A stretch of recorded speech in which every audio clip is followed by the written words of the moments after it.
Hello everyone. आज हम लोग अगले टॉपिक के रूप में बंगाल और मैसूर को करने वाले हैं। जैसा कि कल आप लोगों ने देखा कैसे उत्तरवर्ती मुगल साम्राज्य के अंतर्गत बहादुर शाह प्रथम से जो शासन स्टार्ट होता है वह बहादुर शाह द्वितीय के आते आते पूर्ण रूप से अंग्रेज़ों के नियंत्रण में आ जाता है। तो हम लोग वो किए, उसके साथ ही हम लोग मोहम्मद शाह रंगीला के टाइम पे जो स्वतंत्र राज्यों का उदय देखते हैं, जिसके अंतर्गत हैदराबाद, अवध, मैसूर, बंगाल, ये कैसे स्वतंत्र राज्यों की यहाँ पे स्थापना होती है वो हमने देखा था, जिसके अंतर्गत हम लोगों ने हैदराबाद और अवध को कर लिया था। अब अगले टॉपिक के रूप में हम लोग बंगाल और मैसूर को कर रहे हैं, तो इन दोनों को अच्छे से करते हैं।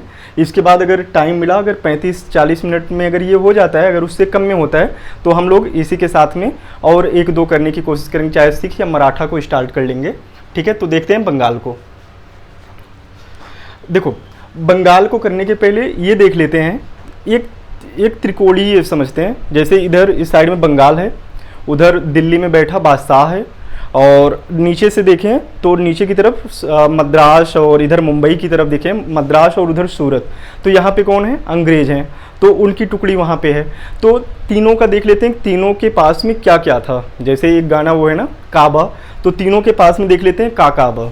तो उसके बिहाफ पे हम लोग देखते हैं कि आखिर युद्ध क्यों हुआ, आखिर अंग्रेज यहाँ से जो कभी सूरत और मसूलीपट्टनम यहाँ पे अपनी फैक्ट्री डाले थे, वो क्यों बंगाल की तरफ अपनी रुचि जमाते हैं, तो वो देखेंगे।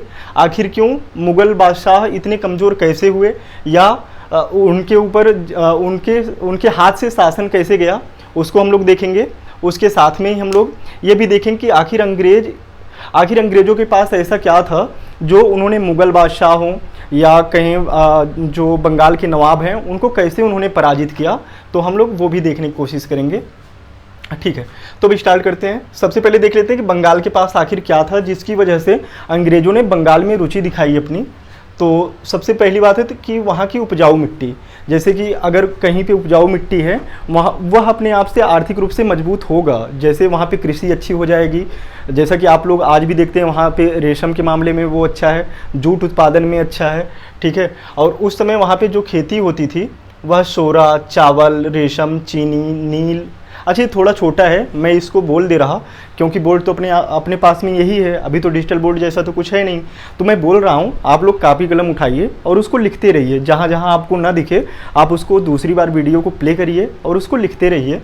तो उपजाऊ मिट्टी थी, और दूसरा जो था वहाँ पे रीजनल शक्ति का कोई, अगर कहें क्षेत्रीय शक्ति का कोई वहाँ पे प्रभाव नहीं था। जैसे कि आप लोग देखेंगे जो ये वाला रीजन है, अगर हम इसको इंडिया का मैप देख लें तो यहाँ पे कौन है? मराठा हैं। यहाँ पे कौन है? इधर मैसूर वाले हैं। यहाँ पे कौन है? हैदराबाद का निज़ाम है। यहाँ पे कौन है? ये अवध वाला रीजन है। ठीक है, अवध का नवाब है। ठीक है, तो यहाँ पे और दिल्ली में बैठा कौन है? दिल्ली में बैठा बादशाह। ठीक है, तो कभी मराठा जो है अवध की तरफ भाग रहे हैं, बुंदेलखंड रीजन की तरफ जा रहे हैं, तो कभी हैदराबाद की तरफ जा रहे हैं, तो कभी यहाँ पे। ठीक है, तो मराठा के बारे में जब कल करेंगे, एक्चुअली ये सभी एक दूसरे से रिलेटेड हैं। तो आज वाला लेक्चर, कल वाला जो पिछले कल वाला लेक्चर है, और आने वाले कल वाला जो लेक्चर है, तीनों लेक्चर एक दूसरे से कंबाइंड हैं। तो आप लोग जब भी देखिएगा तीनों को साथ में देखिएगा, तो उससे आपको क्लैरिटी आ जाएगी, क्योंकि कोई चीज़ अगर इधर का छूटे तो वो उधर चला जाएगा। तो ये अगर यहाँ पे मराठा या हैदराबाद के निज़ाम, यहाँ के हैदर अली, टीपू सुल्तान, ये सब हैं, यहाँ पे ये हैं। लेकिन बंगाल वाले रीजन में ये यहाँ पे कोई ऐसी क्षेत्रीय शक्ति का प्रभाव नहीं है, इसलिए अंग्रेज सोचे कि अब यहीं से चलते हैं, यहीं से देखते हैं। तो पहला उपजाऊ मिट्टी, दूसरा रीजनल शक्ति का वहाँ पे कोई प्रभाव नहीं है, तीसरा नौ परिवहन। जैसा कि आप जो वहाँ का लोकेशन देखेंगे, ये हो गया बे ऑफ बंगाल, हो गया बॉब, ये यहाँ पे हुगली हो गई। ठीक है, और वहाँ पे कोलकाता बंदरगाह हो गया। ठीक है, कोलकाता हो गया, हुगली हो गई। ठीक है, तो जिसकी वजह से उनको नौ परिवहन का मिल गया। समुद्र व्यापार था, जिसकी वजह से वो रेशम वगैरह का या कहें वस्त्र का वो अच्छे से व्यापार कर सकते थे, एशिया के रीजन में कहें या तो यूरोप में, तो वो अच्छे से वो उनको मिल जाता था। अगर देखें उनकी दूसरी जो रुचि का वो था, क्योंकि अगर बंगाल ही पूरे एशिया को अगर हम ले लें, एशिया का जो 60% व्यापार होता था एशिया से ब्रिटेन को, उसमें 60% जो है बंगाल का ही योगदान था। तो दूसरा 60% एशिया का जो भी व्यापार होता था ब्रिटेन के साथ में, वो कहाँ से होता था? बंगाल से। ठीक है, अब देखते हैं कि इसके बाद आखिर इसको आज़ाद किसने कराया था? एक थे मुर्शीद कुली खां और दूसरे थे अली वर्दी खां। ठीक है, तो इसको याद कर लो। अली नाम के एक कुली थे और वो जो है बंगाल को उन्हीं ने आज़ाद कराया था, या कहें अपने स्तर पे ढोके जो है उसको आज़ादी दिलाई थी, तो ऐसे कर सकते हैं। अली नाम का कुली था। ठीक है, अब बात करते हैं, आखिर देखते हैं कि मुग़ल क्यों बार बार अंग्रेज़ों से मात खाते रहे, या फिर कहें ईरानी जिसमें नादिर शाह, उधर से जो अब्दाली था वो बार बार आक्रमण कर रहा था, कैसे वो उनको रोक नहीं पाए। तो ये देखते हैं। एक्चुअली उस समय जो मुग़लों के अधीन दो प्रकार से देखें कि जो दो वर्ग बटे हुए थे। एक वर्ग था जमींदारों का, एक था कुलीन का। जमींदार कौन होते थे? जिनके पास अपनी खुद की ज़मीन होती थी, या कहें वंशानुगत ज़मीन होती थी। वो जो है, जैसे आज के टाइम पे अगर ठाकुर बोल दें, देशमुख बोल दें, उस टाइम पे राय हो गए, तो ये सब कौन होते थे? जमींदार होते थे। ये वहाँ से राजस्व वसूलते थे, और जब कभी बादशाह को ज़रूरत पड़ती थी तो ये जो है उनकी हेल्प करते थे। दूसरा कौन होता था? कुलीन होते थे। कुलीन या मनसबदार, आप अकबर के टाइम पे मनसबदार पढ़ेंगे जब हम लोग जो है मिडाइवल हिस्ट्री स्टार्ट करेंगे, तो वहाँ पे एक मनसबदार का कॉन्सेप्ट आता है। ठीक है, तो उनको जो है जागीर दी जाती थी। जागीर का मतलब क्या? वही ज़मीन। ठीक है, तो ज़मीन दी जाती थी और बदले में जब भी मदद पड़ती थी ये लोग जो है बादशाह को मदद पहुंचाते थे। तो वो हो गया। तो लेकिन धीरे धीरे क्या हुआ कि इसका नुकसान हुआ। नुकसान कैसे हुआ? आर्थिक रूप से इसका नुकसान हुआ। एक्चुअली जब ये लोग ज़मीन देते थे तो ज़मीन देने के बाद धीरे धीरे जो बादशाह के नियंत्रण में जो ज़मीन थी उसमें कमी आने लगी। अगर जो ऐसी भूमि जो सरकार के नियंत्रण होती थी उसको एक्चुअली खालसा भूमि बोलते थे। तो धीरे धीरे खालसा भूमि कम होने लगी। जब अगर इनके अकॉर्डिंग अगर भूमि कम होगी तो अब क्या होगा? वहाँ पे खेती वगैरह या फिर जहाँ से डायरेक्ट अगर राजस्व जो है बादशाह को मिल रहा है उन सब में कमी आने लगी। तो ये हो गया। पहला तो दो वर्ग जो बटे इसकी वजह से। दूसरा कारण क्या था? क्षेत्रीय शक्ति। जैसा कि अभी हमने ऊपर देखा, जो जाट थे, सिख थे, फिर उसके साथ मराठा थे। मराठा धीरे धीरे तो पहले अपने ही रीजन में चौथ, देशमुखी ये सब वसूल रहे थे, लेकिन सरदेशमुखी तो, लेकिन उसके साथ में धीरे धीरे ये अवध वाले रीजन में जो कहें बुंदेलखंड, इन सब पे जाने लगे, नीचे जो है मैसूर की तरफ जाने लगे। फिर इनका एक वो बन गया कि मुझे दिल्ली पर भी अधिकार करना है। तो दिल्ली पर इनकी अधिकार की जो अभिलाषा थी वो भी बार बार जो है बादशाह के अस्तित्व को चुनौती देने लगी। तो बात करते हैं, ये मराठा हो गए। तो दूसरा क्या हो गया? क्षेत्रीय शक्तियों का कारण। अगला है आर्थिक प्रशासनिक। जैसा कि हमने कल देखा था कि बहादुर शाह प्रथम, ठीक है, जिसको क्या बोलते हैं? साहेब बेखबर बोलते हैं। ठीक है, फिर उसके बाद कौन आता है? लंपट आते हैं, तो कोई रंगीला आता है। ठीक है, सब अपने आप में ही मस्त थे। कोई किसी को क्या हो रहा है देश दुनिया में, देश दुनिया इन द सेंस कि भारत में क्या हो रहा है, उनको कोई फ़र्क नहीं पड़ रहा है। ठीक है, तो अपने लंपटगिरी से वो मस्त थे। तो वो क्या हुआ कि जितना ज़्यादा वो पैसा उन सब पे लुटाते थे और कहीं अतिरिक्त तो राजस्व आता नहीं था। तो वो क्या करिए, धीरे धीरे आर्थिक मशीनरी जो है वो हमारी कमज़ोर होती गई। और उसके बाद प्रशासनिक मशीनरी में क्या आएगा? नौकरशाह आएंगे। ठीक है, अब अगर प्रशासन ही, जो प्रशासन देश की देखभाल कर रहा है, अगर वही कमज़ोर हो जाएगा तो कोई भी हम पे जो है आक्रमण करके धीरे से कोई भी क्षेत्र हथिया लेगा। तो सेम वही चीज़ हुआ कि आर्थिक और प्रशासनिक मशीनरी जो है धीरे धीरे कमज़ोर होती गई। तो ये हो गया। अब इसके बाद देखते हैं कि जो अगला रीजन है वह है कि बादशाह निरंकुश होता गया। बादशाह निरंकुश में कि जैसे आप देखोगे कि जो है फर्रुख सियर के टाइम पे बंदा बहादुर की हत्या कर दी जाती है। अगर इसके पहले देखें, औरंगजेब की जो धार्मिक नीति भी थी वह भी बहुत अच्छी नहीं थी। सिख जो कि गुरु तेग बहादुर सिंह को मार डाला गया या उनके बच्चों को मार डाला गया। तो अगर किसी के साथ में अगर पास्ट में कुछ बुरा हुआ है तो कैसे हम जान लें कि प्रेजेंट में वह जो है उनके साथ में अच्छा करेगा? तो उसके मन में कुछ ना कुछ द्वेष रहेगा। तो वही चीज़ सिखों के साथ में हुआ कि बादशाह चाहे कि सिखों के साथ में अच्छा रिश्ता बनाया जाए, लेकिन वो लोग जो उनके साथ में हो वो तो उसको भूल नहीं पाए। तो एक रीजन वो भी था कि जो है औरंगजेब की धार्मिक नीति। अगला अयोग्य उत्तराधिकारी। अयोग्य उत्तराधिकारी का मतलब कि वही, उनके अंदर उतना नेतृत्व की क्षमता नहीं थी, अपने आप में ही मस्त थे। ठीक है, तो अयोग्य उत्तराधिकारी भी हुए।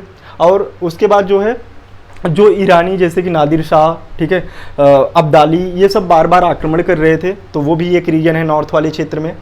युद्ध, जैसा कि मैंने बोला, कभी बादशाह जो है इधर अंग्रेज़ों से लड़ रहा है तो कभी मराठों से लड़ रहा है। तो अगर युद्ध होगा तो खर्चा तो होगा ही। ठीक है, तो उससे भी युद्ध का भी नुकसान हुआ। और अगला जो रीजन है यूरोपीय कंपनियों का आना। अब उसी टाइम पे जैसे कि हम लोगों ने देखा कि जहांगीर के टाइम पे फैक्ट्री बनना स्टार्ट होती है, धीरे धीरे धीरे धीरे पहले वो व्यापार के मंसूबे अपने मन में लेते हैं, फिर धीरे धीरे वो यहाँ पे शासन का मंसूबे अपने मन में पालने लगते हैं और उसमें सफल भी होते हैं। ठीक है, तो हम देखते हैं कि ये तो हो गया उनके बारे में। अच्छा, ये सब आपको मेंस में काम आ सकता है, ये तो कभी कभी जब हम देखते हैं पीसीस वगैरह में एक से अधिक पॉइंट दिए होते हैं तो उसमें काम आ जाएगा। तो ये देखिएगा। अब बात करते हैं अंग्रेजों का। इसको अगर जाने रहेंगे तो आगे जितने भी युद्ध होंगे कि बादशाह क्यों नहीं रोक पाए, या बंगाल में ही क्यों गए, या अंग्रेज सफल क्यों हुए, तो ये सब चीज़ें आप लोग अच्छे से इसको रिलेट कर सकते हैं। तो इसलिए 5 मिनट की भूमिका है, तो बस आप लोग देख लीजिए। तो अगला है, उनके पास में हथियार बहुत अच्छे अच्छे थे, जैसे कि उनके पास में आधुनिक तोपें थी, बंदूकें थी। ठीक है, तो अगर वो लोग जो है हाथ में गड़ासा लेके या तलवार लेके अगर दौड़ रहे हैं, वो लोग बंदूक और गोली से जो है दूर से ही मार दे रहे हैं। तो ये भी है कि उनके पास में हथियार आधुनिक थे। अगला था, उनके पास में सैन्य अनुशासन था। सैन्य अनुशासन कब आएगा? जब किसी को परमानेंट वेतन मिलेगा। और जैसे कि हम लोगों ने भारतीयों के परिप्रेक्ष्य में देख लिया था कि उनके पास में आर्थिक रूप से तो वैसे कमज़ोर हैं, सेना पे उतना ज़्यादा पैसा खर्च नहीं कर सकते हैं, उनको जो हैं उनको जो है मंथली उनको वेतन नहीं मिल रहा है। तो अगर किसी को वेतन नहीं मिलेगा, सबसे बड़ा अगर हम कहें कि कोई अगर मोटिवेशन का वो होता है, एक तो होता है कि वो अगर राष्ट्र धर्म को मान ले, जैसे कि हमारी आर्मी होती है, ठीक है, उसको कुछ ना मिले तो भी वो कई दिन भूखे प्यासे बिना पैसे के वो अपनी सेवा दे सकती है। या तो जो हमारे मन का जो दृढ़ शक्ति है कि हम अपने राष्ट्र के लिए कुछ भी कर सकते हैं वो हो। दूसरा पैसा मोटिवेशन का काम करता है।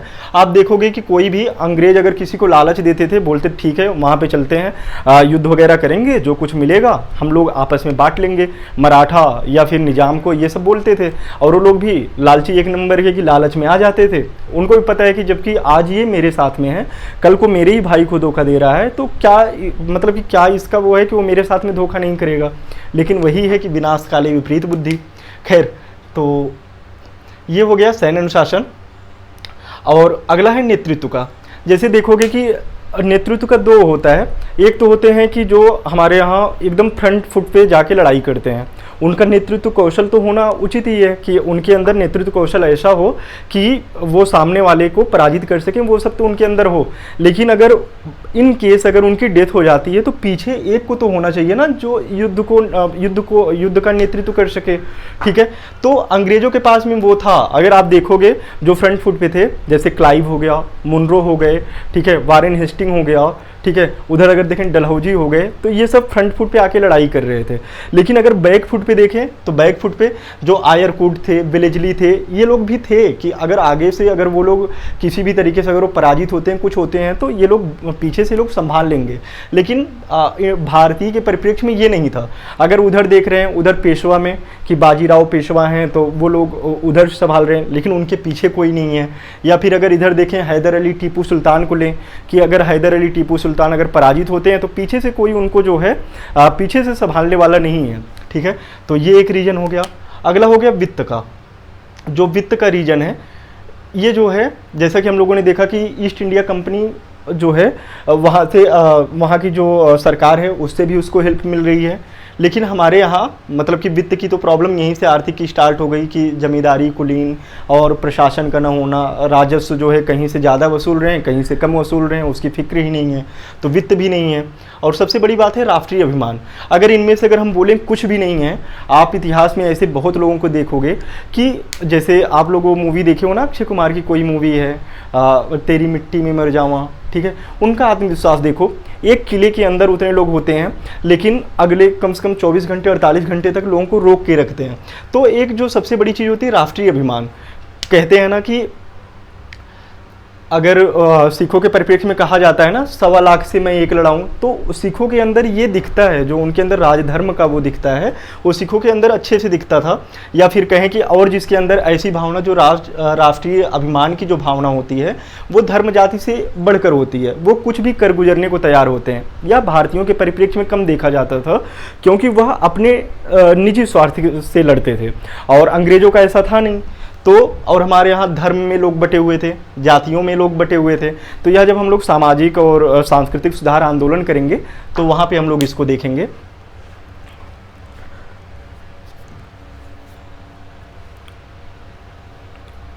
ठीक है, यह तो हो गया, एक बैकग्राउंड हो गया कि अब आप लोग ये समझ गए कि आखिर मुगल के पास में क्या था क्या नहीं था, अंग्रेज़ों के पास में क्या था क्या नहीं था, और आखिर वो बंगाल पे आक्रमण क्यों किए या फिर बंगाल से ही अपने मतलब क्षेत्र विस्तार को करना क्यों चाहे। तो ये तो हो गया। अब इसके बाद हम लोग कुछ फैक्ट करने वाले हैं, जिसमें प्लासी का युद्ध, बक्सर का युद्ध, ये सब इंपॉर्टेंट है और कई बार ये सब एग्जाम में पूछ लिया गया है। तो हम लोग अब इसको करने वाले हैं। देखो, जैसा कि हम लोग बंगाल में देखे, बंगाल को आज़ाद कराने वाला कौन था? मुर्शीद। यह है मुर्शीद, इसको आप लोग मुर्शीद कर लीजिएगा, मुर्शीद कुली खां और अलीवर्दी खां। तो ये दोनों थे जिन्होंने बंगाल को आज़ाद करवाया, और यहाँ पे जिसकी नियुक्ति होती थी वो होता था नवाब। ठीक है, मुर्शीद कुली खां ने दो चीज़ चलाई, एक इजारा व्यवस्था और दूसरा तकावी ऋण। इजारा व्यवस्था कल भी हम लोगों ने देखा था। इजारा व्यवस्था उसे कहते हैं जिसमें राजस्व वसूलने के लिए बोली लगाई जाती है। जैसे मान के चलो कि हम 3 लोग हैं, ठीक है, 3 लोगों में मैंने बोली लगाई 10 लाख की, दूसरे ने लगाई 20 लाख की, तीसरे ने लगाई 30 लाख की। अब जो सबसे ज़्यादा बोली लगाए रहेगा कि इस इतनी ज़मीन से मैं इतनी राजस्व इकट्ठा करके आपको दूंगा, तो इजारा व्यवस्था के अंतर्गत जो 30 लाख सबसे ज़्यादा की बोली लगाता है उसी को जो है वहाँ का राजस्व वसूलने का कार्य दे दिया जाता है। दूसरा है तकावी ऋण। तो तकावी ऋण एक प्रकार का, जैसे आप केसीसी आज का देखते हो ना, किसानों को लोन दिया जाता है अपनी ज़मीन पे अच्छी पैदावार करने के लिए, तो सेम उसी तरीके से उस समय तकावी ऋण दिया जाता था। जो ये अच्छा काम कौन करता था? मुर्शीद कुली खां। ठीक है, तो 2 आप याद रखिएगा, इजारा व्यवस्था, तकावी ऋण। अब इसके बाद अगला है अलीवर्दी खां। ठीक है, अलीवर्दी खां के बीच में एक आता है सुजा आता है जो 14 साल तक शासन करता है, लेकिन वो इतना इंपॉर्टेंट है नहीं। तो हम लोग जो अगला करने वाले हैं, अलीवर्दी खां, यह जो है मुगलों को राजस्व देना बंद कर देता है, और इन्होंने अंग्रेज़ों को जो है मधुमक्खी की संज्ञा दी थी कि अंग्रेज जो है मधुमक्खी की तरह है, उनमें कंकड़ मत मारो, अगर कंकड़ मारोगे वो तुमको छेक लेंगे। ये किसको बोलते हैं? अपने वही, ये इसका नाती रहता है सिराजुद्दौला। मतलब ये अलीवर्दी खां का कोई लड़का नहीं था, तो उसकी 3 लड़कियां ही थी। तो तीनों लड़की में जो सबसे छोटी लड़की थी उसी का लड़का था सिराजुद्दौला। तो अलीवर्दी खां के बाद जो शासक बनता है वह बनता है सिराजुद्दौला। लेकिन उस समय जैसे उसी की चाची या कहें उसके जो मौसी का लड़का या ये सब जो है इसी के खिलाफ मतलब विद्रोह कर देते हैं। तो उसी समय देखो, अगर हम बंगाल का लें, बंगाल में अंग्रेज एक तरफ, वहाँ पे जो है कुछ जो है फर्रुख सियर से हम लोग देखे थे कि फर्रुख सियर से कुछ उन्होंने फरमान ले लिया कि अब यहाँ पे हम व्यापार करेंगे, ये करेंगे, वो करेंगे। तो अब वहाँ पे बंगाल ने उनको तो फरमान दे दिया, लेकिन बंगाल में किसका वो है? नवाब का। तो वो उसको अपना क्षेत्र मान, वहाँ पे अपना प्रभुत्व जमाने की कोशिश कर रहे हैं, नवाब अपना प्रभुत्व जमाने की कोशिश कर रहे हैं। अंग्रेज जो है पावर किससे ले रहे हैं? बादशाह से कुछ ले लिए, व्यापार करने की उसकी पावर ले लिए। अब वहाँ पे लेकिन दोनों के बीच में क्या आ रहा है कि कंट्राडिक्टरी वो बन रहा है कि कहाँ पे वो क्या चीज़ करेंगे और जो है नवाब क्या करेंगे। तो अंग्रेज जो है अपने मंसूबों के अंतर्गत वो वहाँ पे किलेबंदी स्टार्ट कर देते हैं। जैसे वो किलेबंदी स्टार्ट करते हैं, सिराजुद्दौला बोलता है कि भाई देखो अभी बहुत हो गया, अभी किलेबंदी वगैरह मत करो, ठीक है, जो चीज़ तुम कर रहे हो उसी में रहो। लेकिन अंग्रेज कहाँ किसी की सुनने वाले हैं? ये क्या बोले कि नहीं, तुम्हें जो करना है करो। अब सिराजुद्दौला को आया गुस्सा, ये क्या करता है, यह जो है आता है और आके जो फोर्ट विलियम है, फोर्ट विलियम पर कब्जा करता है, और उसी की एक कोठरी में बोला जाता है कि कुछ लोगों को 146 के आसपास लोग थे, उनको उसी में बंद कर देता है। इसी को बोलते हैं ब्लैक होल की घटना। ठीक है, लगभग 146 के आसपास थे। ठीक है, तो यहाँ पे उनको बंद कर देता है और अगले दिन उनकी डेथ हो जाती है, और उन्हीं में से कुछ लोग भाग के कहाँ चले जाते हैं? फुल्टा द्वीप पर। ठीक है, अब इसकी बात जो है इस बात का पता लगता है, मद्रास में रहते हैं क्लाइव। ठीक है, क्लाइव और वाटसन। ठीक है, तो ये लोग, अब देखो मद्रास कहाँ पे है? मद्रास ये रहा। ठीक है, अब मद्रास से ये लोग कहाँ पे चढ़ाई करेंगे? बंगाल वाले रीजन में। ठीक, अब बंगाल वाले रीजन में चढ़ाई की है और उन्होंने कोलकाता और चंद्रनगर जो कि बंगाल वाले ही रीजन में था, तो इन दोनों पर उन्होंने अधिकार कर लिया। ठीक, और उसी समय अधिकार के बाद होती है किसकी संधि? अलीनगर की। अलीनगर की संधि के अंतर्गत सिक्का ढालने का, कि अंग्रेज जो है सिक्का की ढलाई करेंगे, और जो युद्ध के रूप में जो उनका लॉस हुआ कि यहाँ से यहाँ तक गए, खाए पिए, युद्ध किए, जो उनका लॉस हुआ उसका हर्जाना भी देने को बोले। तो ये 2 चीज़ आप लोग याद रखिएगा। ठीक है, अब इसके बाद जो है इसी संधि का दुरुपयोग जो है सिराजुद्दौला करते हैं कि कंपनी की कोई बात होती है, मानते नहीं है। अब कंपनी ने बोला कि देखो हम लोगों ने तो यहाँ पे संधि की थी, लेकिन आपने उसको पालन नहीं किया, तो अब एक काम करो, तुमको जो है मेरे साथ क्या करना होगा, प्लासी का युद्ध। अब प्लासी का युद्ध ऐसा होता है, जैसा आप लोग देखोगे जब इधर जो है तराइन का युद्ध स्टार्ट होता है, जहाँ पे पृथ्वीराज होते हैं, एक तरफ जयचंद होते हैं, तो जयचंद जाके जो है मिल जाते हैं गोरी की तरफ। सेम यही कॉन्सेप्ट यहाँ पे भी आता है कि जो यहाँ का मीर जाफर होता है, मीर जाफर यहाँ का सेनापति होता है, राय दुर्लभ होता है, तो ये लोग जो है अंग्रेज क्या करते हैं, फूट डालो राज करो की नीति आप लोग अच्छे से देखे होंगे। तो ये क्या करते हैं कि मीर जाफर को अपने मिला लेते हैं, राय दुर्लभ को मिला लेते हैं, इन लोगों से जो है संधि कर लेते हैं। तो जब इधर से सिराजुद्दौला तो एकदम चौड़ी छाती करके बोला कि मेरे पास में जो है 50,000 सेना है, उनके पास में तो 3200 सेना है, मेरा क्या कर लेंगे। और ये जो है अब वहाँ पे पहुँचा, अब ये खड़ा है, अब पीछे अपने मुड़ के देख रहा है, पीछे तो कोई लोग ही नहीं है। अब ये क्या करे कि मेरा जो है सेनापति ही नहीं है, मीर जाफर ही नहीं है, ठीक है। अब यह जो है वहाँ से भागना शुरू करता है, ठीक है। वहाँ से भाग के अपने मौसी के घर पहुँचता है, मौसी के घर नहीं, एक्चुअली वो जो पहुँचता है वो पहुँचता है मुर्शिदाबाद, बस मौसी का याद रखना, मौसी मुर्शिदाबाद। तो भाग के कहाँ पहुँचा, मुर्शिदाबाद। और इसमें ये नाम आप याद रखना, पूछ लेगा एग्जाम में, इनमें से कौन थे, ठीक है, जो सिराजुद्दौला का साथ नहीं देते हैं, ठीक है। तो ये हो गया। अब अगला करते हैं कि जो सिराजुद्दौला के बाद आता है वह कौन आता है, मीर जाफर। क्योंकि मीर जाफर को लालच मिला था कि हम तुमको जो है यहाँ का बंगाल का नवाब बना देंगे, ठीक है। तो अब जब अगर कुछ बनेंगे, मतलब कि अगर कुछ इनको दिया जाएगा तो कुछ लिया भी जाएगा। अंग्रेज इनसे ले लेते हैं बंगाल बिहार उड़ीसा की दीवानी, सॉरी बंगाल बिहार उड़ीसा में मुक्त व्यापार का अधिकार ले लेते हैं, ठीक है। तो ये अधिकार उनके पास चला गया, 24 परगना की जमींदारी चली गई। अब इनके बाद जो आता है वो आता है मीर कासिम। मीर कासिम मीर जाफर का ही दामाद था, ठीक है। तो ये थोड़ा इन सबसे होशियार था। ये क्या करता है, सबसे पहले अपने मौसी के घर रहना इसको पसंद नहीं, बोला कि अब मैं मौसी के घर नहीं रहूँगा, यहाँ बार बार अंग्रेज आते हैं, जो ये लोग रहते हैं उसमें हस्तक्षेप करते हैं और गद्दी से उतार के नीचे बैठा देते हैं। तो ये क्या करता है, बोलता है कि अब मैं मुर्शिदाबाद रहूँगा नहीं, मैं मुंगेर जाऊँगा। एक्चुअली मुंगेर जो है उस समय सोरा के लिए बहुत फेमस था। अब वहाँ से सोचा कि वहाँ मैं सोरा, वहाँ पर तो सोरा ही है, मैं वहाँ पर बम वगैरह बनाऊँगा, फिर अंग्रेज़ों की ऐसी तैसी करूँगा। तो ये आता है मुंगेर, जो अपना कैपिटल मुर्शिदाबाद से मुंगेर बनाता है, वह कौन बनाता है, मीर कासिम। तो एक तो अंग्रेज़ों से दूर जाने के लिए, और दूसरा वहाँ पे सोरा वगैरह अच्छे से मिल जाता, और ये अपनी प्लानिंग भी कर लेता, तो इसलिए भी। तो ये कई बार क्वेश्चन पूछ चुका है कि मुर्शिदाबाद से मुंगेर कैपिटल कौन लेके आता है, तो मीर कासिम। तो वही याद रखना, मौसी की मुंगरी, मतलब कि मौसी के घर से जो है ये कहाँ पर आ जाता है, मुंगेर आ जाता है, ठीक है। और इसने जो है दूसरा जो काम करता है कि जो मुक्त व्यापार का अधिकार मीर जाफर ने इनको दिया था, अब उनसे तो वापस ले नहीं सकता था। अब ये क्या किया कि इंडियन को भी बोल दिया कर मुक्त का व्यापार करो, ठीक है। एक्चुअली जब इनसे लेता तो अंग्रेज़ों को पेन ज़्यादा होता, तो वो क्या करते, मीर कासिम को ही मार देते। जैसे ऐसे समझो जैसे भी आरक्षण का है, ठीक है, आरक्षण का मुद्दा चल ही रहा था, लोगों को सभी को आरक्षण मिला था। अगर उनसे अगर आरक्षण छीना जाता, लोग जो है विद्रोह कर देते। लेकिन अगर वही अब क्या किया जा रहा है कि जो लोग जिनको आरक्षण नहीं मिला है उनको भी आरक्षण दिया जा रहा है। जैसे कि आप जो है 10% आरक्षण EWS को देख सकते हैं, कमज़ोर हैं नो डाउट, लेकिन मतलब क्या किया जा रहा है कि जिनको अभी वो नहीं है रिजर्वेशन का उनको दिया जा रहा है। तो ऐसे समझो कि अगर हम जब किसी से कोई चीज़ छीनते हैं तो प्रॉब्लम होती है, लेकिन अगर हम दूसरे को दे दें तो थोड़ी कम प्रॉब्लम होती है। लेकिन यहाँ पे क्या हुआ कि जब ये जो है करमुक्त का व्यापार करने का अधिकार इंडियन को दे देते हैं, अब अंग्रेज को आता है गुस्सा। तो ये क्या बोलते हैं कि देखो ये आपने अच्छा नहीं किया, इसका जो है आपको बुरा खामियाजा इसको भुगतना पड़ेगा। मीर कासिम बोलते हैं देख लेंगे जो होगा, ठीक है। तो अब क्या ये होता है कि मीर कासिम के अंतर्गत तो ये तो था ही कि वहाँ से जब आए हैं मुर्शिदाबाद से तो जाएंगे, उनको अपना पावर दिखाने जाएंगे। अब ये क्या करते हैं, खूब अच्छे से प्रिपरेशन वगैरह करते हैं। प्लासी के युद्ध में तो यूं ही मतलब कि अंग्रेज़ों ने जीत गए, ठीक है, क्योंकि सिराजुद्दौला लड़ा ही नहीं, पहले ही भाग लिया। अब यहाँ पे मीर कासिम क्या करते हैं कि ये चले जाते हैं शुजाउद्दौला के पास। शुजाउद्दौला कहाँ पे है, अवध का नवाब होता है, ठीक है। शाह आलम द्वितीय कौन होते हैं, बादशाह होते हैं, ठीक है।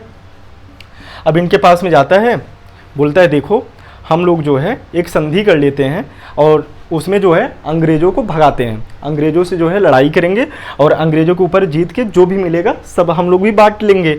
ये भी जो है अंग्रेज़ों की नीति पर चलता है। लेकिन यह जो है उस पर तो चलता है जोश जोश में, लेकिन बाकी चीज़ें अंग्रेज़ों की जो एडवांस है उन चीज़ों में तो मतलब उन चीज़ों पे तो काम करता नहीं है। जैसा कि हमने क्या बोला, वो किस चीज़ों में एडवांस थे, जैसे हथियार में, सैन्य अनुशासन में, ठीक है, नेतृत्व में, इन सब पे तो अच्छे से काम किया नहीं।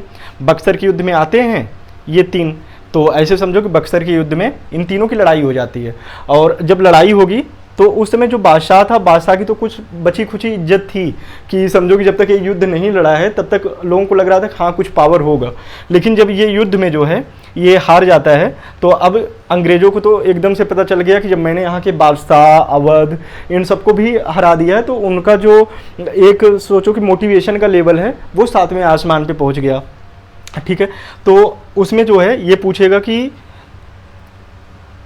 अंग्रेजों की तरफ से नेतृत्व कौन कर रहा था, हेक्टर मुनरो। ठीक है, और इनके पीछे एक और देखो कि 1760 में ही वांडीवास हो चुका था, मतलब बंडीवास हो चुकी थी। कब, जो 60 रुपए का निर्मा आता है उस समय जो है वांडीवास में फ्रांसीसियों को तो हरा चुके थे और इनका आत्मबल मजबूत हो गया था, तो जिसकी वजह से बक्सर में उनको भी हरा देते हैं। अब आगे करते हैं कि अब इसके बाद होता क्या है, नवाब की सेना भंग कर दी जाती है और वहाँ पे एक नायब सूबेदार का पद जो है क्रिएट किया जाता है। उसमें पहला और आखिरी किसको बनाया जाता है, रजा खां।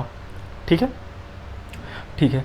अच्छा, आप लोग जो है दूरदर्शन पे देखोगे एंशिएंट हिस्ट्री मिडाइवल की और मॉडर्न की, वहाँ पे मूवी के रूप में जो है उसको बनाया गया है। आप लोगों को जब भी टाइम मिले, जैसे कि मैंने कल ही बोला था कि आप लोग मूवी देखिए। मूवी देखने से क्या होगा कि हिस्ट्री को आप लोग रिलेट कर लेंगे, वो आपके माइंड में एक पिक्चर सभी की बना होगा। जैसे आप रजा खां देखोगे तो उसमें अमरीश पुरी ने रजा खां का रोल किया है, ओम पुरी हैं, जितने भी खलनायक हैं सब उसमें हैं।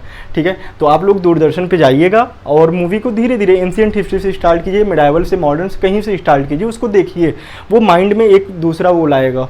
या तो आप एमसीईआरटी की एक मूवी के रूप में उसने बनाया है तो आप लोग उसको सर्च कीजिएगा, मॉडर्न हिस्ट्री बाय एमसीईआरटी। वहाँ पे एग्जाम के पर्सपेक्टिव से उतने फैक्ट तो नहीं मिलेंगे या कॉन्सेप्ट उतना नहीं मिलेगा, लेकिन आपके दिमाग में एक पिक्चर जरूर बन जाएगी। तो ये हो गया। अब इसके बाद 2 संधि होती है, एक होती है शाह आलम द्वितीय के साथ में, उसको बोलते हैं इलाहाबाद की पहली संधि। उसमें कड़ा, इलाहाबाद, यह जो है समझो कि अवध के नवाब से लिया जाता है। ठीक है, क्योंकि उस समय ये किसके रीजन में था, अवध में। ये इसको लेके शाह आलम को ही दे, मतलब कि अंग्रेजों के पास कुछ नहीं था, वो अपने पास से कुछ तो देते नहीं है, अवध से लिया, बादशाह को दे दिया। ठीक है, तो ये जो है उनको दे दिया जाता है। बंगाल, बिहार, उड़ीसा की दीवानी जो है क्लाइव ले लेता है। और मतलब कि उस समय देखोगे हेक्टर मुनरो तो यहाँ पे नेतृत्व करता है। ठीक है, ऐसे समझो कि बॉक्सिंग ये इन सब के बीच में क्यों लड़ा, क्योंकि इसको किसी ने बोला कि तुम नर हो कि नहीं हो, उसने बोला कि मैं नर हूँ। ठीक है, मैं मादा नहीं हूँ, मैं नर हूँ, और मैं नर हूँ, इसके लिए इसने जो है एक एक मुक्का तीनों को मारता है, मीर कासिम को, शुजाउद्दौला को, शाह आलम द्वितीय को। ठीक है, तो ये याद रखना, ये बार बार ये पूछा जाता है, लोग यहाँ पे क्लाइव करके आ जाते हैं जबकि वो मुनरो है। तो मुनरो से याद रखना कि उसने बॉक्सिंग क्यों लड़ी, क्योंकि उसको किसी ने बोल दिया था कि तुम नर हो या तुम मादा हो, उसने बोला कि मैं नर हूँ। ठीक है, तो उसके लिए वो लड़ाई लड़ा। अब अगली बार जो क्लाइव आते हैं, क्लाइव ही ये संधि करते हैं। ठीक है, और अवध के साथ में जो संधि होती है वह होती है इलाहाबाद की दूसरी संधि। अवध में कौन है, शुजाउद्दौला है। ठीक है, मैंने बोला शुजाउद्दौला सिराजुद्दौला के बीच में कंफ्यूज मत होना, उसमें ऊ आ रहा है, ऊ को आ कर दो, ऐसे अवध। ठीक है, तो इसने बोला कि अब देखो यहाँ पे जो अवध के रीजन में उसने बोला कि यहाँ पे सेना तो मेरी होगी। ठीक है, जब भी अगर तुम्हारे ऊपर कोई संकट आएगा तो मेरी सेना देख लेगी, लेकिन जो खर्चा होगा वो तुम करोगे। ठीक है, तो सेना हमारी, खर्चा तुम्हारा, ये उसके साथ में कर लेता है। ठीक है, तो ये तो हो गया बंगाल के बारे में। अब इसके बाद क्या होता है, 1765 के बाद से यहाँ पे द्वैध शासन स्टार्ट होता है, जो कि 1773 में, जब 1773 में रेगुलेटिंग एक्ट आता है तो उसके बाद ये ख़त्म होता है। द्वैध शासन में आता क्या है, कई बार एग्जाम में पूछ चुका है, एक आता है निजामत, दूसरा आता है दीवानी। निजामत का मतलब प्रशासन। ठीक है, तो प्रशासन किसके अंतर्गत होता था, नवाब के अंतर्गत, क्योंकि प्रशासन में जो है डेली का डेली जो अपना फेस दिखाना होगा, जनता को दिखाना होगा। अब अंग्रेज तो वो कर नहीं सकते, ये धीरे से पैसा वगैरह इकट्ठा करते, बस पैसा इनको मिल जाता, और पैसे में तो ज़्यादा लोग शामिल नहीं होते हैं, तो अंग्रेज किसको देखेगी, अंग्रेज पैसे को देखेगी, और जनता किसको देखेगी, नवाब को देखेगी कि प्रशासन ये कर रहा है तो सब कुछ इसी के हाथ में होगा। तो निजामत कौन देख रहा है, नवाब। दीवानी यानी कि पैसा, भू राजस्व कौन देख रहा है, कंपनी। ठीक है, इसकी वजह से उस समय ये तो पैसे लेके निकल लिए, ये प्रशासन, जब अगर इनके पास में पैसे नहीं तो प्रशासन भी अच्छे से नहीं चलेगा, तो व्यापार वाणिज्य उस समय खराब हो जाता है। रेशम का जो व्यापार होता था वो भी धीरे धीरे खत्म होने लगता है। 1770 में बंगाल वाले रीजन में अकाल पड़ता है, जिसमें जो है लाखों लोग मारे जाते हैं, ठीक है, लाखों की संख्या में लोगों की डेथ होती है 1770 में। अब इसके आगे जो है हम लोग आगे देखेंगे, ठीक है। अब अगला जो हम लोग करने वाले हैं वो करने वाले हैं मैसूर का, ठीक है। एक मिनट रुकिएगा।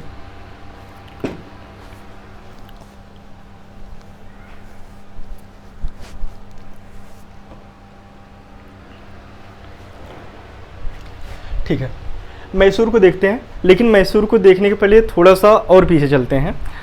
एक्चुअली जो पीछे देखोगे, पीछे अगर हम रीजन लें, शायद ये ले लेते हैं, ये यहाँ पे है विजयनगर साम्राज्य, ठीक है, ये रहा विजयनगर, कहाँ पे है, कर्नाटक वाले में, ठीक है। और ये है टोटल साउथ का जो रीजन है, ठीक है। अब इसी में लोग बटे हुए हैं, ठीक है। यहाँ पे अगर हम इसको ऐसे बांटें, यहाँ पे अहमदनगर है, बीदर है, बरार है, गोलकुंडा है, ठीक है। तो ये सब इधर है, ठीक है, जिसको दक्षिण गुट भी बोला जा रहा है। तो एक होता है तालीकोटा का युद्ध, तालीकोटा, इसको राक्षसी तगड़ा का भी युद्ध बोलते हैं, होता है ये 1765 में। उसमें जो है ये सब एक हो जाते हैं, और एक तरफ से विजयनगर होता है, उसमें जो है विजयनगर की हार हो जाती है। और जब उसकी हार होती है तो ये छोटे छोटे वंशों में विभाजित हो जाता है कि कोई कहीं पे शासन कर रहा है, कोई कहीं पे कर रहा है। तो उसी में से एक शासन है वाड्यार वंश का, ठीक है। अब देखते हैं उस समय जो वहाँ का राजा होता है, अगर कहें, वो है चिक्का, जिसको कि कृष्णराज द्वितीय भी बोलते हैं, ठीक है।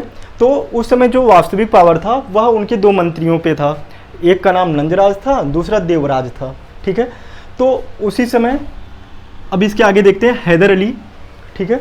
हैदर अली जो पहले एक सेना के रूप में होता है, फिर धीरे धीरे फौजदार बनता है, फौजदार से फिर अपने यहाँ नेतृत्व कौशल से ही उस समय श्रीरंगपट्टनम में 1758 में ये लोग अच्छे से कामकाज नहीं कर रहे थे, ठीक है।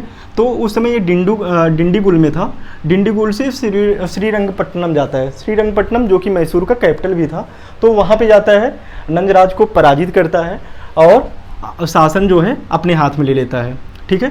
और डिंडीगुल के बारे में देखें तो ये पूछता है कि शस्त्रागार की स्थापना किसने की थी, हैदर अली ने, कहाँ पे, डिंडीगुल में। बस हैदर अली से रिलेटेड इतना याद करना। और जब अभी हम लोग हैदर अली से रिलेटेड ये करेंगे तो यहाँ पे और देख लेंगे कि कैसे आंग्ल मैसूर युद्ध की शुरुआत होती है, वो करेंगे। थोड़ा सा टीपू सुल्तान के बारे में जान लेते हैं। टीपू सुल्तान हैदर अली का लड़का है, जिसको कि मैसूर का शेर भी बोला जाता है। तो इसने क्या क्या किया था, इसने जो है स्वतंत्रता वृक्ष लगाया था, ठीक है, फ्रांस से प्रेरित होके। जैकोबिन क्लब का भी ये सदस्य बना था। भारत में रॉकेट तकनीक का समझे एक प्रकार से जो आविष्कारक था वो भी इसी को बोला जाता है, किसको, टीपू सुल्तान को। आधुनिक नौसेना रखता है ये, इसी के साथ में नौसेना बोर्ड भी बनाता है। तो इस और जो है रेशम का उत्पादन मैसूर में जो है वो भी करने का श्रेय इसी को जाता है। तो ये 4-5 चीज़ें आप याद रखिएगा, कई बार एग्जाम में पूछ चुका है, जिसमें आधुनिक नौसेना, रेशम तकनीक, ठीक है, जैकोबिन क्लब का सदस्य, ये मोस्ट इंपॉर्टेंट है, ठीक है।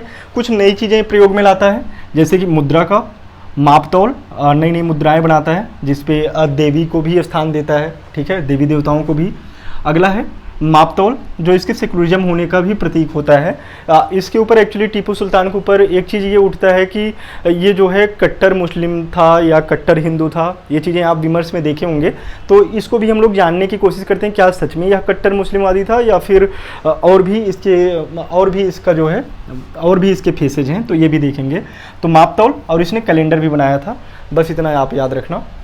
तो देखते हैं कि इसने जो है, ये तो कट्टर मुस्लिम तो था, लेकिन क्या उसके साथ में सिर्फ कट्टर मुस्लिम था कि और भी कुछ था। तो इसने जो है श्रृंगेरी में, उस समय ये श्रृंगेरी है, श्रृंगेरी में शारदा मंदिर था, उसका जीर्णोद्धार भी करवाया। वहाँ पे जब मराठों ने आक्रमण किया था, अगर देखें मैसूर वाले रीजन में, तो उस समय शारदा मंदिर जो है विध्वंस हो चुका था, तो उसने इसे बनवाने में अपना योगदान दिया। चामुंडा मंदिर का, जैसा कि उसमें भी उसने उसका जीर्णोद्धार कराया, या फिर कहें सिक्कों पर जो है उसने देवी देवताओं को भी स्थान दिया। अगर उसको देखें हिंदू, जो कुर्ग में जो हिंदू थे और जो नायर थे उनके खिलाफ, तो वो अगर जैसे वो अपने शक्ति का दुरुपयोग किया उनके खिलाफ उसने एक्शन लिया, लेकिन उसी समय जो मुस्लिम थे, मोपला थे, मुस्लिम मोपला थे, वो भी अपने शक्ति का दुरुपयोग करते हैं तो उनके खिलाफ भी वो एक्शन लेता है। तो वो हो गया, ठीक है। तो ये इसको इसके बाद कर लेंगे। तो आप लोग देखोगे कि कुछ तरफ तो वो हिंदुओं के पक्ष में है, कहीं वो मुस्लिमों के पक्ष में है, लेकिन हम लोग ये नहीं कर सकते हैं कि जैसे उस समय जो डेमोक्रेसी का वो है या सेकुलरिज्म का ये जो नए नए विचार आज के टाइम पे हैं, वो हम 18वीं सदी में अगर हम किसी से एक्सपेक्ट करें, शायद वो आज के परिप्रेक्ष्य में जो आज की चीज़ें हैं उसको इतिहास में जाके उन दोनों को जोड़ना सही नहीं होगा, क्योंकि सेकुलरिज्म के कॉन्सेप्ट जो आज चर्चा में है वो उस समय नहीं के बराबर थे, क्योंकि उस समय कहीं राजा रजवाड़े इन सब में विभक्त थे, ठीक है। तो उसको आप देखेंगे। अब उसी समय हम देखते हैं आंग्ल मैसूर युद्ध को, कि कैसे कैसे 4 आंग्ल मैसूर युद्ध होते हैं, इसको हम लोग अच्छे से कर लेंगे, ठीक है, ठीक है। तो पहला जो आंग्ल मैसूर युद्ध होता है वो होता है हैदर अली एक तरफ है, अंग्रेजों का नेतृत्व कौन कर रहा है, बेरलिस्ट कर रहा है, और जो संधि होती है वो संधि होती है मद्रास की संधि, ठीक है, ठीक। अब इसको हम लोग क्रम से याद कर लेते हैं। जैसे अगर ये 1769 है, इसको 1770 के आसपास का ले लें, 10 जोड़ोगे 1780 आ जाएगा, 10 जोड़ोगे 1790 आ जाएगा, फिर 10 जोड़ोगे 1799 आ जाएगा। तो 1-2 का अंतर है, तो आप 10-10 ईयर का मतलब 10-10 का गैप अपने माइंड में वो बना के रखना। पहले वाले में कौन है, हैदर है, दूसरे वाले में 2 लोग हैं, कौन कौन, हैदर अली, टीपू सुल्तान, तीसरे में टीपू और चौथे में भी टीपू, ठीक है। तो युद्ध को समझने के पहले देख लेते हैं कि उस समय क्या चल रहा है, ठीक है। तो देखो, जैसा कि ये वाला रीजन है, यहाँ पे कौन है, मराठा है, यहाँ पे कौन है, हैदराबाद में निजाम है, यहाँ पे कौन है, मैसूर में ये लोग हैं। अब क्या करेंगे, अंग्रेज क्या करते हैं कि अंग्रेज कभी आके जो है, अंग्रेज कभी मराठा से संधि कर ले रहे हैं, कभी निजाम से संधि कर ले रहे हैं। उनको बोल रहे हैं कि चलो, निजाम से बोले कि एक काम करो, चलो जो है मैसूर पे आक्रमण करते हैं, दोनों आक्रमण करेंगे तो जो चीज़ रहेगी, जो चीज़ मिलेगा दोनों लोग आपस में बांट लेंगे। तो वही है कि ये लोग जो है, जो आक्रामक नीति बंगाल में वो करते हैं, उसी से प्रेरित होके यहाँ पे अपना भी आक्रामक नीति का वो करते हैं। तो सबसे पहले अंग्रेज क्या करते हैं, निजाम से समझौता कर लेते हैं, ठीक है, 1766 में, ठीक है। तो 1700 एक्चुअली ये जो 1768 से 69 है, तो इसका जो बीजारोपण हुआ वो हुआ 1766 में। तो उस समय अंग्रेज निजाम से जब समझौता करते हैं तो उसी समय मराठा हैदर अली पे आक्रमण करते हैं, ठीक है।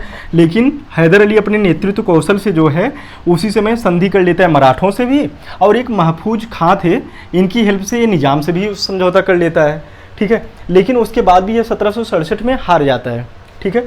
तो 1768 में निजाम जो है जानता है कि अब देखो यार, इधर से कुछ होने वाला नहीं है, अंग्रेज शक्तिशाली हैं, चलो उधर ही भाग चलते हैं, ठीक है।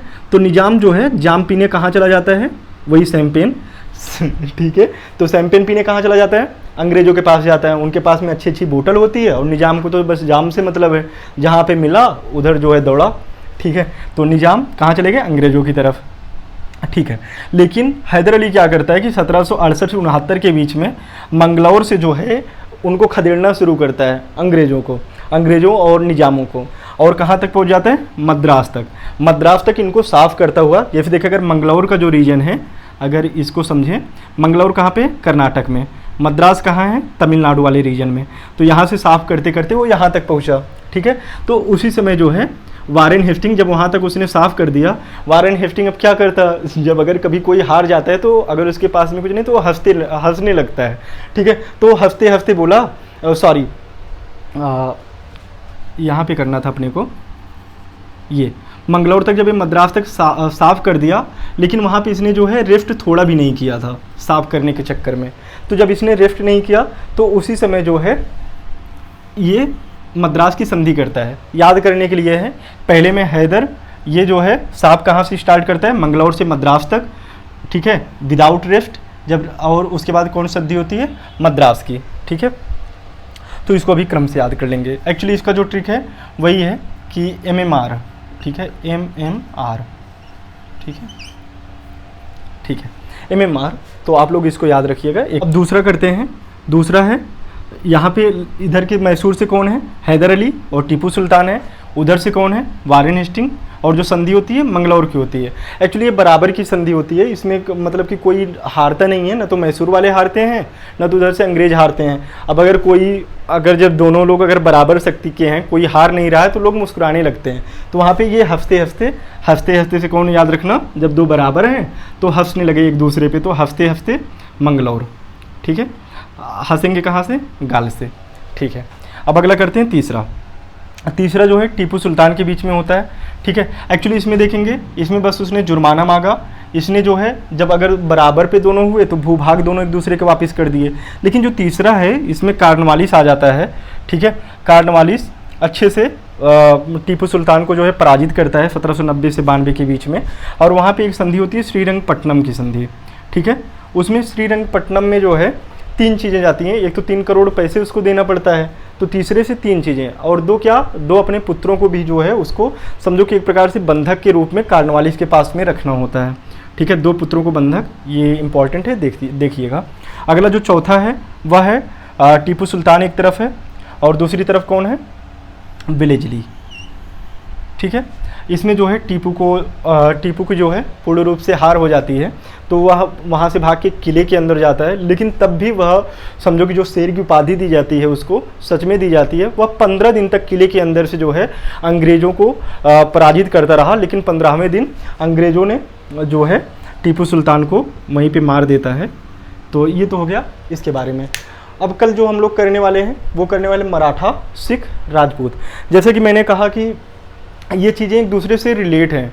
ठीक है, तो पहले आप लोग ये चीज़ें पढ़ लो। कल की जो क्लास होगी उसमें मैं कवर करने की कोशिश करूँगा मराठा, सिख, राजपूत, और जो छोटे मोटे हैं जैसे कि रुहेलखंड वाले रीजन में, कर्नाटक वाला, तो ये भी कल ही ख़त्म हो जाए।